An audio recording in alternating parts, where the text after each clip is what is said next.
नमस्कार। जय हिंद मेरे प्यारे साथियों, आप कैसे हैं? उम्मीद है कि आप स्वस्थ होंगे। आज इस वीडियो में हम लेकर आए हैं बहुत ही महत्वपूर्ण प्रश्न। आप इन प्रश्नों में कितने जानते हैं, कमेंट में अवश्य बताएं। यदि आपने अभी तक हमारा चैनल सब्सक्राइब नहीं किया है तो प्लीज सब्सक्राइब अवश्य कर लें और वीडियो अंत तक अवश्य देखें। तो चलिए वीडियो शुरू करते हैं। प्रिय दोस्तों, मैनपुरी एकेडमी चैनल के एक और वीडियो में आपका स्वागत है। दोस्तों, इतिहास से जुड़ी जानकारी जो सभी तरह के प्रतियोगी परीक्षाओं जैसे SSC, IBPS clerk, IBPS PO, RBI, TET इत्यादि के लिए उपयोगी है। भारतीय इतिहास के सभी सामान्य ज्ञान के सवाल जो अक्सर परीक्षा में पूछे जाते हैं। यदि वीडियो पसंद आए तो लाइक, शेयर और चैनल सब्सक्राइब अवश्य करें। तो चलिए टेस्ट शुरू करते हैं। ये रहा पहला प्रश्न। वियना सम्मेलन कब हुआ था? ए. 1915 ईस्वी, बी. 1820 ईस्वी, सी. 1815 ईस्वी, डी. 1920 ईस्वी। इस प्रश्न का सही जवाब है सी. 1815 ईस्वी। स्पष्टीकरण: 1815 की वियना संधि का मुख्य उद्देश्य यह था कि यूरोप में नापोलियन बोनापार्ट द्वारा चलाई गई विस्तृत जंगों के बाद स्थिति को स्थायी करना था। इस संधि के जरिए यूरोप के अधिकांश देशों ने एक समझौता किया था कि वे अपनी सीमाओं को बचाएंगे और संभवतः यूरोप में अधिक समझौतों और संधियों के माध्यम से शांति बनाए रखेंगे। ये रहा दूसरा प्रश्न। किस देश को यूरोप का मरीज कहा जाता है? ए. फ्रांस को, बी. जर्मनी को, सी. इटली को, डी. तुर्की को। इस प्रश्न का सही जवाब है डी. तुर्की को। स्पष्टीकरण: ऑटोमन सुल्तानों का अत्याचार तुर्की पर इतना बढ़ गया कि यहाँ रहने वाले लोग धीरे धीरे अपनी स्वतंत्रता के लिए आंदोलन करने लगे। इससे ऑटोमन साम्राज्य कमजोर पड़ने लगा। 19वीं सदी में इस साम्राज्य के पतन की प्रक्रिया लगातार बढ़ती रही और फिर धीरे धीरे तुर्की की हालत इतनी खराब हो गई कि इसे यूरोप का मरीज कहा जाने लगा। ये रहा तीसरा प्रश्न। जर्मनी का एकीकरण कब पूरा हुआ? ए. 1849 ईस्वी में, बी. 1890 ईस्वी में, सी. 1870 ईस्वी में, डी. 1871 ईस्वी में। इस प्रश्न का सही जवाब है डी. 1871 ईस्वी में। स्पष्टीकरण: जर्मनी का पहला एकीकरण 1871 में फ्रैंको प्रशिया युद्ध में प्रशिया की जीत के बाद हुआ। इस एकीकरण में यूरोप के अधिकांश जर्मन भाषी राज्य जर्मन साम्राज्य बनाने के लिए प्रशिया के अधीन एकजुट हुए। शीत युद्ध की समाप्ति के बाद 1990 में दूसरा एकीकरण हुआ। ये रहा चौथा प्रश्न। एक्ट ऑफ यूनियन किस वर्ष पारित हुआ? ए.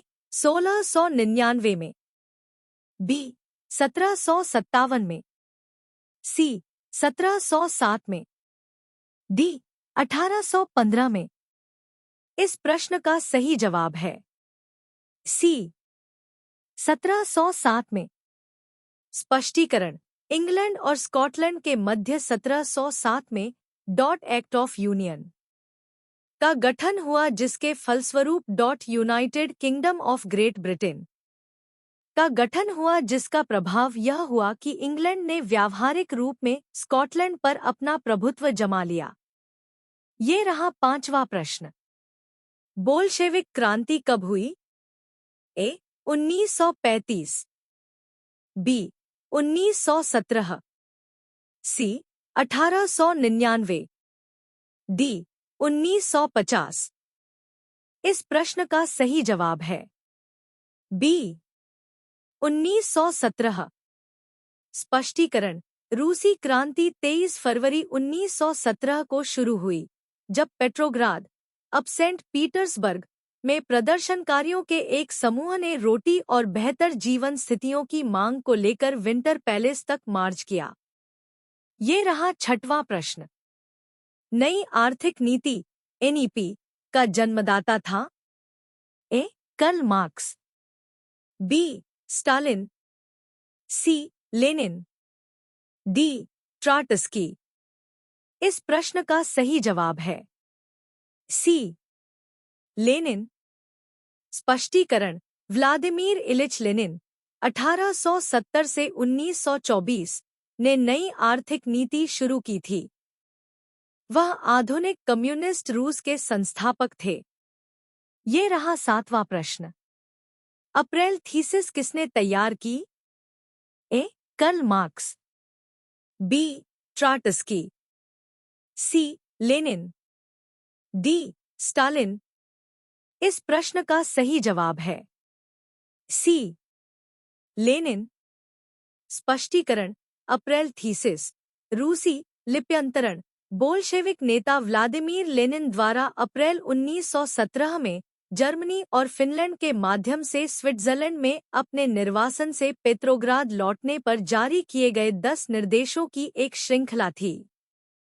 ये रहा आठवां प्रश्न। लेनिन ने नई आर्थिक नीति की घोषणा कब की? ए. 1935 में, बी. 1921 में, सी. 1915 में, डी. 1929 में। इस प्रश्न का सही जवाब है बी. 1921 में। स्पष्टीकरण: नई आर्थिक नीति एनईपी 1921 में व्लादिमीर लेनिन द्वारा प्रस्तावित सोवियत संघ की एक आर्थिक नीति थी। लेनिन ने इस नीति को रूसी गृहयुद्ध के बाद से रूस में हुई आर्थिक तबाही की प्रतिक्रिया के रूप में पेश किया था। ये रहा नौवां प्रश्न। लाल सेना का गठन किसने किया था? A. Karl Marx, B. Trotsky, C. Kerensky, D. Stalin. इस प्रश्न का सही जवाब है बी. ट्रॉट्स्की। स्पष्टीकरण: इसके संस्थापक लियोन ट्रॉट्स्की थे, जिसे उन्होंने 1924 में स्टालिन के खिलाफ सत्ता संघर्ष में खो दिया था। लाल सेना के सैनिक तोपखाने का संचालन करते हैं। लाल सेना को एक सक्षम और विश्वसनीय अधिकारी दल बनाने की समस्या का सामना करना पड़ा, जिसके कारण ट्रॉट्स्की ने शाही सेना के पूर्व अधिकारियों को संगठित किया। ये रहा 10वां प्रश्न। भारत में अंग्रेजी शिक्षा की शुरुआत किसने की थी? ए. मैकॉले ने, बी. कर्जन ने, सी. डलहौजी ने, डी. कॉर्नवालिस ने। इस प्रश्न का सही जवाब है ए. मैकॉले ने। स्पष्टीकरण: वर्ष 1835 में लॉर्ड मैकाले ने अपना प्रसिद्ध स्मरण पत्र गवर्नर जनरल की परिषद के समक्ष प्रस्तुत किया, जिसे लॉर्ड विलियम बेंटिक ने स्वीकार करते हुए अंग्रेजी शिक्षा अधिनियम 1835 पारित किया। ये रहा 11वां प्रश्न। राजा राममोहन राय को सरोकार नहीं था? ए. सती प्रथा की समाप्ति में, बी. विधवा पुनर्विवाह में, सी. संस्कृत की शिक्षा में, डी. इनमें से कोई नहीं। इस प्रश्न का सही जवाब है सी. संस्कृत की शिक्षा में। स्पष्टीकरण: संस्कृत की शिक्षा में राजा राममोहन राय को सरोकार नहीं था। ये रहा 12वां प्रश्न। जलियांवाला बाग हत्याकांड के लिए कौन सा जनरल उत्तरदायी था? A. General William Bentinck, B. General Mountbatten, C. General Dyer, D. General Dalhousie. इस प्रश्न का सही जवाब है सी. General Dyer. स्पष्टीकरण: रॉलेट एक्ट का विरोध करने के लिए एक सभा हो रही थी, जिसमें जनरल डायर नामक एक अंग्रेज ऑफिसर ने अकारण उस सभा में उपस्थित भीड़ पर गोलियां चलवा दी, जिसमें 400 से अधिक व्यक्ति मरे और 2000 से अधिक घायल हुए। ये रहा 13वां प्रश्न। प्रथम मैसूर युद्ध किनके बीच लड़ा गया था? ए. ब्रिटिश और टीपू सुल्तान। बी. ब्रिटिश और हैदर अली। सी. ब्रिटिश और मीर जाफर। डी. ब्रिटिश और नवाब सिराजुद्दौला। इस प्रश्न का सही जवाब है बी. ब्रिटिश और हैदर अली।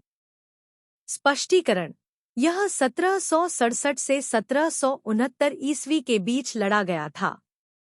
गवर्नर: इस अवधि के दौरान लॉर्ड वेरेलस्ट गवर्नर थे। पहले आंग्ल मैसूर युद्ध में अंग्रेज निजाम और मराठों ने हैदर अली के खिलाफ एक साथ लड़ाई लड़ी थी। मद्रास की संधि: हैदर अली ने अंग्रेजों के खिलाफ जीत हासिल की थी। ये रहा 14वां प्रश्न। सती प्रथा पर प्रतिबंध किसने लगाया था? A. Lord Dalhousie. B. Lord Mountbatten. C. Lord William Bentinck. D. Lord Curzon. इस प्रश्न का सही जवाब है सी. Lord William Bentinck. स्पष्टीकरण: दिसंबर 1829 में ब्रिटिश शासित भारत के पहले governor general Lord William Bentinck ने सती प्रथा पर प्रतिबंध लगा दिया, जो एक विधवा द्वारा अपने पति की चिता पर आत्मदाह करने की प्राचीन हिंदू प्रथा थी। ये रहा 15वां प्रश्न। किस वर्ष में म्यांमार भारतवर्ष से अलग हुआ था? ए. 1950 में। बी. 1947 में। सी. 1937 में। डी. 1950 में। इस प्रश्न का सही जवाब है सी. 1937 में। स्पष्टीकरण: साइमन कमीशन की रिपोर्ट की सिफारिश पर 1935 में बर्मा अधिनियम के अंतर्गत भारत से अलग म्यांमार देश बना था। यह 1937 में ब्रिटिश भारत से वैधिक रूप से अलग हो गया एवं एक पृथक प्रांत बन गया। म्यांमार 1937 तक ब्रिटिश भारतीय प्रांत था। ये रहा 16वां प्रश्न। ब्रिटिश सरकार ने बंगाल विभाजन को प्रतिशहरित किस वर्ष किया था? ए. 1919 में। बी. 1927 में। सी. 1938 में। डी. 1945 में। इस प्रश्न का सही जवाब है ए. 1919 में। ये रहा 17वां प्रश्न। जलियांवाला बाग की दुर्घटना किस सन में हुई? ए. 1917। बी. 1919। सी. 1918। डी. 1935। इस प्रश्न का सही जवाब है बी. 1919। स्पष्टीकरण: जलियांवाला बाग की घटना 13 अप्रैल 1919 को पंजाब के अमृतसर में हुई थी।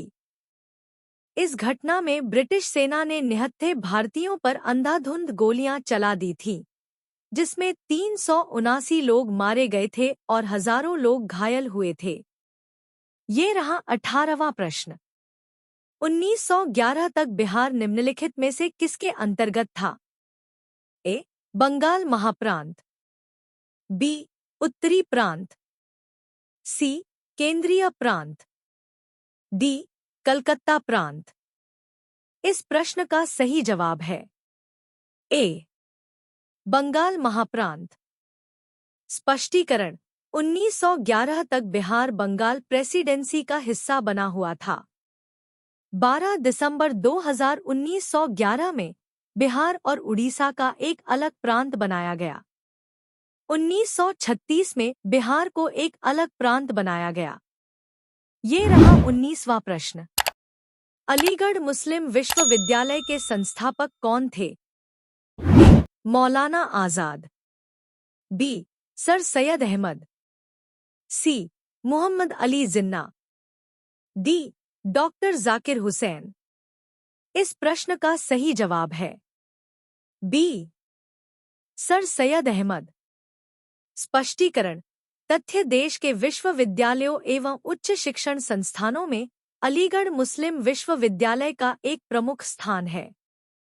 इसकी स्थापना महान समाज सुधारक एवं दूरदर्शी सर सैयद अहमद खान द्वारा 7 जनवरी 1877 में स्थापित मोहम्मडन एंग्लो ओरिएंटल कॉलेज को विकसित कर 1920 में की गई थी। ये रहा 20वां प्रश्न। चौरी चौरा कांड किससे संबंधित है? ए. असहयोग आंदोलन, बी. सविनय अवज्ञा, सी. स्वदेशी, डी. जलियांवाला बाग। इस प्रश्न का सही जवाब है ए. असहयोग आंदोलन। स्पष्टीकरण: चौरी चौरा की घटना 4 फरवरी 1922 को ब्रिटिश भारत में संयुक्त प्रांत, आधुनिक उत्तर प्रदेश के गोरखपुर जिले के चौरी चौरा में हुई, जब असहयोग आंदोलन में भाग लेने वाले प्रदर्शनकारियों का एक बड़ा समूह पुलिस से भिड़ गया, जिन्होंने गोली चला दी। ये रहा 21वां प्रश्न। प्रथम विश्व युद्ध के दौरान भारत में लोकप्रिय होने वाला आंदोलन था? ए. अलगाववादी आंदोलन, बी. स्वदेशी एवं बहिष्कार, सी. Home rule, D. इनमें से कोई नहीं। इस प्रश्न का सही जवाब है सी. Home rule. स्पष्टीकरण: प्रथम विश्व युद्ध के दौरान भारत में होम रूल आंदोलन लोकप्रिय हुआ। बाल गंगाधर तिलक और एनी बेसेंट जैसी हस्तियों के नेतृत्व में होम रूल आंदोलन 1916 और 1918 के बीच पूरे भारतीय स्वतंत्रता आंदोलन में विकसित और फैल गया। ये रहा 22वां प्रश्न। भारत में खोजा गया सबसे पहला पुराना शहर कौन सा था? ए. सिंध, बी. हड़प्पा, सी. मोहनजोदड़ो, डी. पंजाब। इस प्रश्न का सही जवाब है बी. हड़प्पा। स्पष्टीकरण: भारत में खोजा गया सबसे पहला शहर हड़प्पा था। 1921 में ब्रिटिश भारत के पंजाब प्रांत में इसकी खुदाई की गई थी।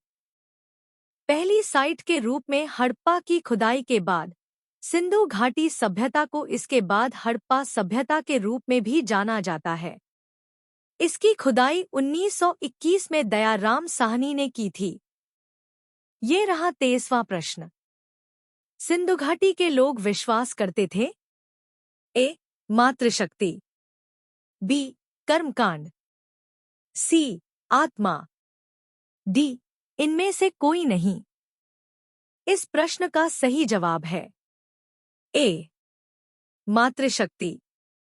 स्पष्टीकरण: सिंधु घाटी सभ्यता के लोग मातृदेवी की पूजा करते थे और उनमें ही उनका विश्वास था। ये रहा 24वां प्रश्न। आर्य शब्द का शाब्दिक अर्थ है? ए. वीर, बी. श्रेष्ठ या कुलीन, सी. विद्वान, डी. योद्धा। इस प्रश्न का सही जवाब है बी. श्रेष्ठ या कुलीन। स्पष्टीकरण: आर्य शब्द का प्रयोग महाकुल, कुलीन, सभ्य, सज्जन, साधु आदि के लिए प्रयोग में किया जाता है। पौराणिक और संस्कृत ग्रंथों में आर्य का अर्थ श्रेष्ठ होता था। ये रहा 25वां प्रश्न।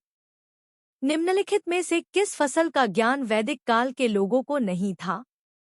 ए. चावल, बी. गेहूं, सी. तंबाकू, डी. ये सभी। इस प्रश्न का सही जवाब है सी. तंबाकू।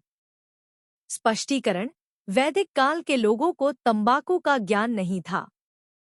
इस अवधि के दौरान कृषि में आर्थिक गतिविधियों का वर्चस्व था। कृषि मुख्य रूप से गंगा घाटी के किनारे की जाती थी।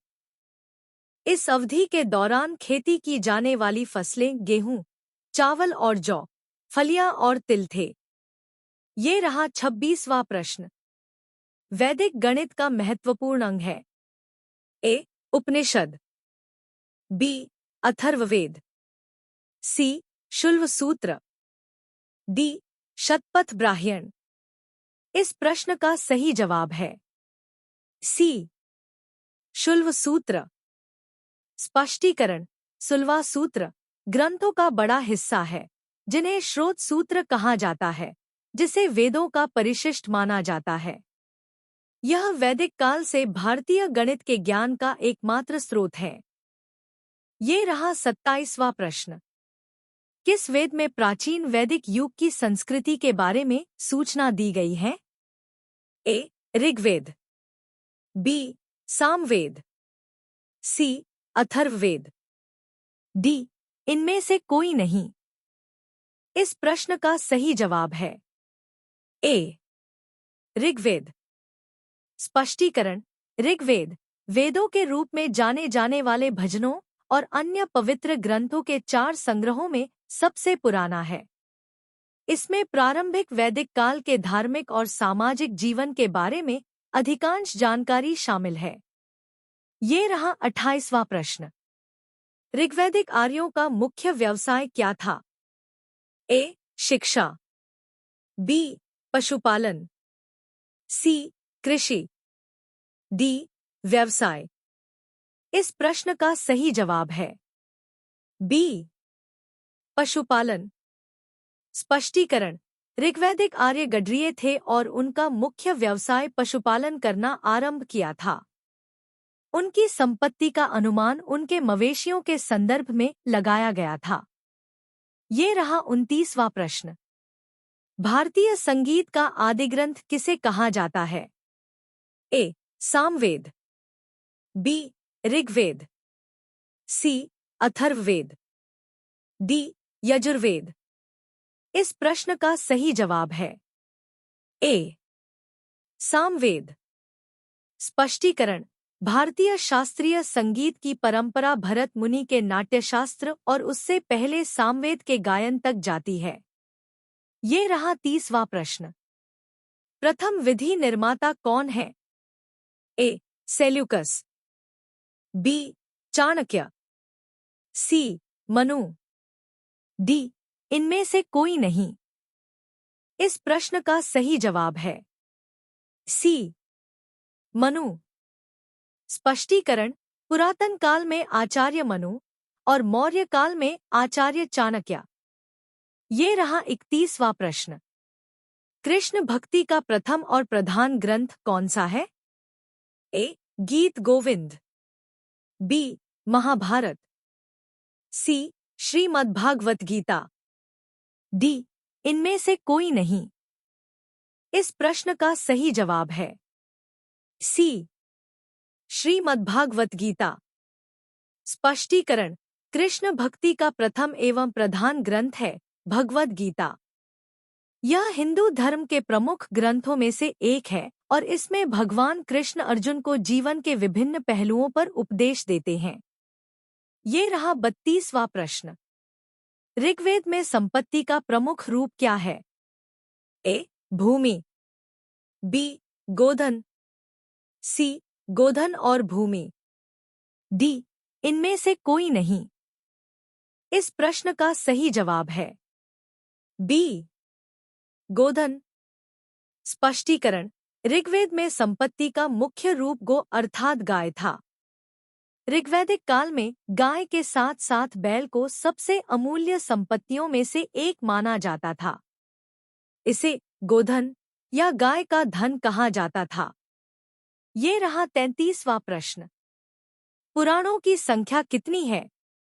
ए. 20, बी. 16, सी. 18, डी. 11। इस प्रश्न का सही जवाब है सी. 18। स्पष्टीकरण। पुराणों की संख्या मुख्यतः 18 बताई गई है। विष्णु, पद्मा, ब्रह्मा, शिव, भागवत, नारद, मार्कंडेय, अग्नि, ब्रह्मवैवर्त, लिंग, वाराह, स्कंद, वामन, कूर्म, मत्स्य, गरुड़, ब्रह्मांड और भविष्य। ये रहा 34वां प्रश्न। वैदिक धर्म का मुख्य लक्षण इनमें से किसकी उपासना था? ए. पशुपति, बी. प्रकृति, सी. माता, डी. त्रिमूर्ति। इस प्रश्न का सही जवाब है बी. प्रकृति। स्पष्टीकरण। वैदिक धर्म में प्रकृति को जीवन का आधार माना गया। इसलिए प्रकृति के प्रति श्रद्धा और आदर भाव का चित्रण आवश्यक माना गया था। प्रकृति के संरक्षण पर बल दिया गया। वैदिक धर्म में प्रकृति को संरक्षित करने का महत्व बताया गया है। ये रहा 35वां प्रश्न। किस देवता के लिए ऋग्वेद में पुरंदर शब्द का प्रयोग हुआ है? ए. वरुण, बी. इंद्र, सी. राम, डी. कृष्ण। इस प्रश्न का सही जवाब है बी. इंद्र। स्पष्टीकरण: वर्तमान समय के इंद्र का नाम पुरंदर है। वह महर्षि कश्यप के पुत्र हैं। महर्षि कश्यप और अदिति के 12 पुत्रों में से एक है पुरंदर। ये रहा 36वां प्रश्न। शुल्वसूत्र किस विषय से संबंधित पुस्तक है? ए. गणित, बी. संस्कृत, सी. ज्योतिष, डी. ज्यामिति। इस प्रश्न का सही जवाब है डी. ज्यामिति। स्पष्टीकरण: शुल्वा सूत्र श्रौत संस्कार से संबंधित ग्रंथ है और अग्निवेदी निर्माण से संबंधित ज्यामिति से युक्त है। सूत्र में पाइथागोरस प्रमेय के कथन और पाइथागोरस त्रिक की सूची शामिल है। 4 प्रमुख शुल्वा सूत्र बौधायन, मानव, आपस्तंभ और कात्यायन के लिए जिम्मेदार हैं। ये रहा 37वां प्रश्न। अस्तोमा सद्गमय कहाँ से लिया गया है? ए. अथर्ववेद, बी. यजुर्वेद, सी. ऋग्वेद, डी. उपनिषद। इस प्रश्न का सही जवाब है सी. ऋग्वेद। स्पष्टीकरण: ऋग्वेद द्वारा जिस काल का विवरण प्राप्त होता है उसे ऋग्वैदिक काल कहा जाता है। अस्तोमा सद्गमय वाक्य ऋग्वेद से लिया गया है। ये रहा 38वां प्रश्न। धर्मशास्त्रों में भूराजस्व की दर क्या है? ए. 1/2, बी. 1/4, सी. 1/6, डी. 1/5। इस प्रश्न का सही जवाब है सी. 1/6। ये रहा 39वां प्रश्न। प्राचीन भारत में निष्क नाम से क्या जाने जाते थे? ए. तावे, बी. स्वर्ण आभूषण, सी. चांदी, डी. इनमें से कोई नहीं। इस प्रश्न का सही जवाब है बी. स्वर्ण आभूषण। स्पष्टीकरण: निष्क मौर्यों का सोने का सिक्का स्वर्ग आभूषण था। मौर्यों की आधिकारिक मुद्रा पान थी। पैन चांदी का बना होता था और तोला के बराबर होता था। कौटिल्य द्वारा लिखित अर्थशास्त्र में मौर्य काल के दौरान सिक्कों की ढलाई का उल्लेख है। ये रहा 40वां प्रश्न। योग दर्शन के प्रतिपादक हैं? ए. गौतम, बी. चाणक्य, सी. विदुर, डी. पतंजलि। इस प्रश्न का सही जवाब है डी. पतंजलि। स्पष्टीकरण: महर्षि पतंजलि, जिन्हें सही मायने में योग का जनक कहा जाता है, ने अपने योग सूत्रों में योग के विभिन्न पहलुओं को व्यवस्थित रूप से संकलित और परिष्कृत किया। ये रहा 41वां प्रश्न। उपनिषद पुस्तकें किससे संबंधित है? ए. दर्शन, बी. धर्म, सी. योग, डी. इनमें से कोई नहीं। इस प्रश्न का सही जवाब है ए. दर्शन। ये रहा 42वां प्रश्न। आरंभिक वैदिक साहित्य में सर्वाधिक वर्णित नदी है? ए. सिंधु, बी. गंगा, सी. यमुना, डी. सरस्वती। इस प्रश्न का सही जवाब है ए. सिंधु। स्पष्टीकरण: सिंधु सबसे अधिक उल्लिखित नदी है और सरस्वती सबसे पवित्र नदी है। गंगा का उल्लेख है 1 बार, यमुना का उल्लेख 3 बार और कृष्णा का उल्लेख है 0 बार। दिए गए विकल्पों में से सिंधु सबसे अधिक उल्लेखित नदी है। ये रहा 43वां प्रश्न। कर्म का सिद्धांत किससे संबंधित है? ए. मीमांसा से, बी. वेदांत से, सी. न्याय से, डी. ये सभी। इस प्रश्न का सही जवाब है ए. मीमांसा से। स्पष्टीकरण। मीमांसा दर्शन में कर्म फल के लिए अपूर्व नामक सिद्धांत प्रतिपादित है। अपूर्व का शाब्दिक अर्थ है वह जो पहले नहीं था, अर्थात इस लोक में किए गए कर्म एक अदृश्य शक्ति उत्पन्न करते हैं जिसे अपूर्वक कहा जाता है। इस अपूर्व के आधार पर ही आत्मा को सुख और दुख भोगना पड़ता है। ये रहा 44वां प्रश्न। वैदिक युग में प्रभावित लोकप्रिय शासन प्रणाली थी? ए. गणतंत्र, बी. प्रजातंत्र, सी. राजा शासन, डी. वंशानुगत राजतंत्र। इस प्रश्न का सही जवाब है ए. गणतंत्र। स्पष्टीकरण। वैदिक काल में गणतंत्र प्रणाली प्रचलित थी। इसमें शासन का प्रमुख राजा होता था। राजा वंशानुगत तो होता था परंतु जनता उसे हटा सकती थी। वह क्षेत्र विशेष का नहीं बल्कि जन विशेष का प्रधान होता था। ये रहा 45वां प्रश्न। सबसे प्राचीन वेद कौन सा है? ए. सामवेद, बी. ऋग्वेद, सी. अथर्ववेद, डी. यजुर्वेद। इस प्रश्न का सही जवाब है बी. ऋग्वेद। स्पष्टीकरण। ऋग्वेद सबसे प्राचीन तथा प्रथम वेद जिसमें मंत्रों की संख्या 10,580, मंडल की संख्या 10 तथा सूक्त की संख्या 1028 है। ऐसा भी माना जाता है कि इस वेद में सभी मंत्रों के अक्षरों की कुल संख्या 4,32,000 है। इसका मूल विषय ज्ञान है, विभिन्न देवताओं का वर्णन है तथा ईश्वर की स्तुति आदि। ये रहा 46वां प्रश्न। कौन सा वेद अंशतः गद्य रूप में भी रचित है? ए. ऋग्वेद, बी. सामवेद, सी. अथर्ववेद, डी. यजुर्वेद। इस प्रश्न का सही जवाब है डी.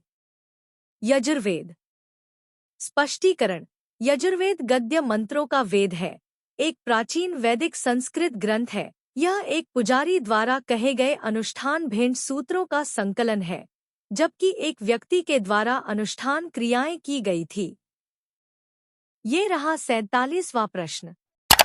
निम्नलिखित में से कौन सी स्मृति प्राचीनतम है? ए. पाराशर स्मृति, बी. मनु स्मृति, सी. नारद स्मृति, डी. इनमें से कोई नहीं। इस प्रश्न का सही जवाब है बी. मनुस्मृति। स्पष्टीकरण। मनुस्मृति सबसे पुराना स्मृति ग्रंथ है। इसके रचयिता भगवान मनु हैं। यह पूर्व गुप्तकाल का ग्रंथ है। मनुस्मृति को मनुस्मृति भी कहा जाता है। यह हिंदू धर्म के कई धर्मशास्त्रों में से एक प्राचीन कानूनी ग्रंथ है। यह सर विलियम जोन्स द्वारा 1776 में अंग्रेजी में अनुवादित होने वाले पहले संस्कृत ग्रंथों में से एक था। ये रहा 48वां प्रश्न। आदि काव्य की संज्ञा किसे दी जाती है? ए. महाभारत, बी. श्रीमद्भागवत गीता, सी. रामायण, डी. गीत गोविंद। इस प्रश्न का सही जवाब है सी. रामायण। स्पष्टीकरण। रामायण को आदिकाव्य के नाम से भी जाना जाता है। इसकी रचना वाल्मीकि ने की थी और शुरू में इसमें 6,000 छंद थे। प्रिय दोस्तों, हमारा यह वीडियो आपको कैसा लगा आप हमें कमेंट कर अवश्य बताएं। और यदि आपने अभी तक चैनल सब्सक्राइब नहीं किया है तो प्लीज सब्सक्राइब अवश्य कर लें और वीडियो अंत तक अवश्य देखें। वीडियो पसंद हो तो लाइक व शेयर करना ना भूलें। धन्यवाद।